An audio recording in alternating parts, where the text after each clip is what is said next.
रहीमन वे नर मर चुके जे कहूँ मांगन जाही, उनते पहले वे मुए जिन मुख निकसत नाही।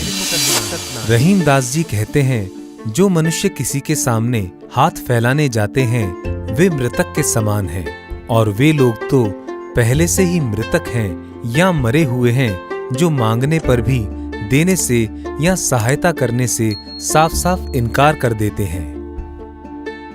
दोस्तों, आजकल एक बात चारों तरफ सुनने को मिला करती है कि कोई मेरे काम नहीं आया, वक्त पड़ने पर लोगों ने पूछा तक नहीं, कितनी मदद की हमने इनकी और इन्होंने हमारी ओर देखा तक नहीं, आदि आदि।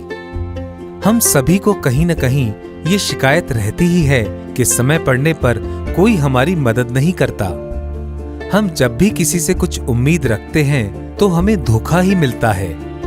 लेकिन क्या ये बिल्कुल ठीक है? क्या हमेशा ही आपके आसपास के लोग गलत होते हैं? क्या केवल आप ही के साथ ऐसा होता है? जी नहीं। अगर आपको ये लगता है तो ऐसा बिल्कुल भी नहीं है। तो फिर गुत्थी कहाँ उलझी है? आखिर ऐसा होता क्यों है? बात बहुत स्पष्ट है कि जैसे जैसे हम जीवन में आगे बढ़ते हैं, हम कुदरत के सबसे बड़े नियम को भूलते जाते हैं, और वो नियम है सहकार का, सहयोग का, क्रिया प्रतिक्रिया का। आइए इसे ठीक से समझते हैं। आपके हर कर्म का एक परिणाम होता ही है। ये प्रकृति या परमात्मा का कानून है। जब आप कुछ देते हैं तो प्रकृति उसका प्रतिफल जरूर देती है।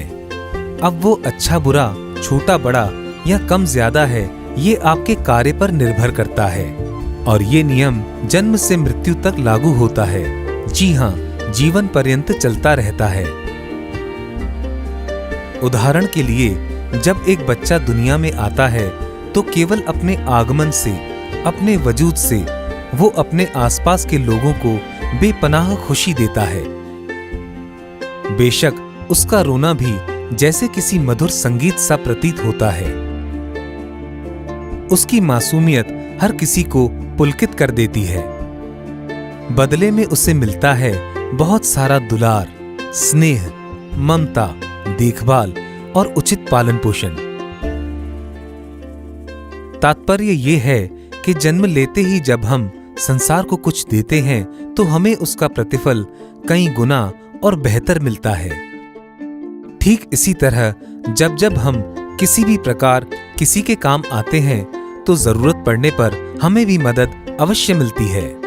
इसीलिए कहा गया है, आप किसी का सहारा बनिए और कोई आपका सहारा अवश्य बनेगा।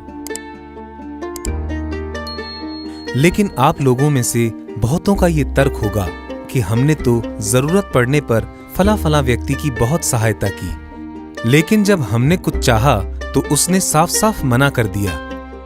फिर हम क्यों किसी के काम आए, क्यों किसी की मदद करें? और यही जड़ है इस समस्या की कि कोई मेरी मदद नहीं करता। वास्तव में हमारी सबसे बड़ी गलती यही है कि हम अपने किए के बदले उसी व्यक्ति से ठीक वैसा या उससे भी ज्यादा लेने का ठान लेते हैं। किसी के लिए किया गया कोई कार्य या सहायता हम कहीं बैंक डिपॉजिट की तरह स्टोर कर लेते हैं कि समय आने पर यह व्यक्ति काम आएगा, और यही मुख्य कारण है। प्रकृति के नियम का उल्लंघन है। सच तो ये है कि हमें किसी भी सहायता या परोपकार को ठीक वैसे ही करना चाहिए जैसे एक माली करता है। एक माली के बागीचे में कई पेड़ होते हैं और वो सबकी बराबर देखभाल करता है, उनको समान रूप से सींचता है। लेकिन वो किसी एक ही पेड़ से ये आशा नहीं करता कि मुझे इसी से और इतनी मात्रा में फल मिलना चाहिए। वस्तुतः उसकी मेहनत का फल प्रकृति समग्र रूप से उस बागीचे से दे देती है। ठीक ऐसे ही आप की गई सहायता को जमा पूंजी मत मानिए, उसे आग्रह या जबरदस्ती मत बनाइए। मदद के नाम पर भिखारी या मृतक मत बनिए, जिसका उद्देश्य दिया हुआ हर हाल में वापस लेना है। अपने सामर्थ्य अनुसार या जितना हो सकता है कर दीजिए और विश्वास रखिए कि समय आने पर आपको भी मदद जरूर मिलेगी। अब ये जरूरी नहीं कि वही व्यक्ति आपके काम आए। हो सकता है आपकी आवश्यकता पूरी करने का सामर्थ्य या फिर समस्या का समाधान उसके पास न हो। कुदरत किसी न किसी माध्यम से आपके हितार्थ, आपकी सहायता अवश्य करेगी। जब ये बात हम समझ जाएंगे तो एक दूसरे की सहायता अवश्य करेंगे।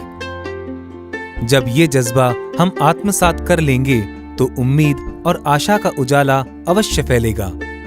सहकार और सहयोग के चलते ये शिकायत स्वयं ही समाप्त हो जाएगी कि कोई मेरी मदद नहीं करता।